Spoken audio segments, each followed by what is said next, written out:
இதே மனோஜ் இப்போ தாஜ்மஹால் படத்தில் வந்து ஒரு ஹீரோவை நடிக்கும்போது பல பேர் சொன்னாங்க, அவருடைய முகத்தை சொல்லி கூட விமர்சனம் பண்ணாங்க. ஏன் விஜய் கூட அந்த மாதிரி விமர்சனங்கள் வந்தது. எஸ்ஏசி எப்படி கொண்டு வந்தார், விஜய் கொண்டு வந்தார், பல தகுதித்தங்கள் பண்ணார்.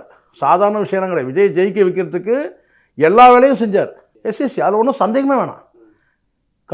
உள்ளடி வேலை, வெளியடி வேலை, கவிழ்த்து போடுறது, நிமித்தி போடுறது, எல்லா வேலையும் பண்ணார். இந்த இடத்துல சில நம்ம வந்து ஒரு ஒரு இறந்த மனிதருக்கு ஒரு புகழாரம் சுட்டுற இடத்துல நம்ம அதை கொச்சப்படுத்த வேணாம் அதை சொல்லி. அதெல்லாம் நான் தவிர்க்கிறேன். அதெல்லாம் பண்ணதுனால தான் விஜய் வந்து பெரிய ஸ்டாராக வர முடிஞ்சுது. அதை தான் நான் சொல்கிறேன். அதெல்லாம் பண்ணால் கூட, இவ்வளோ வேலைகள் பண்ணி கூட ஏதோ ஒரு அதிர்ஷ்டம் இருந்திருக்கு. ஆனால் அந்த இடத்துல இன்றைக்கும் ஒரு சவாலாக இருக்கிறது யார்? அஜித் என்ற நம்ம ஒரு மெகா பிராண்டு வந்து இன்றைக்கும் ஒரு சவாலாக இருக்குல்ல, காம்படிஷன் இருக்குல்ல. அவருக்கு யார் என்ன பின்புலம் இருக்குது? அதுதான் அஜித் சொல்லுவார், என்ன நானே செதுக்கிட்டது.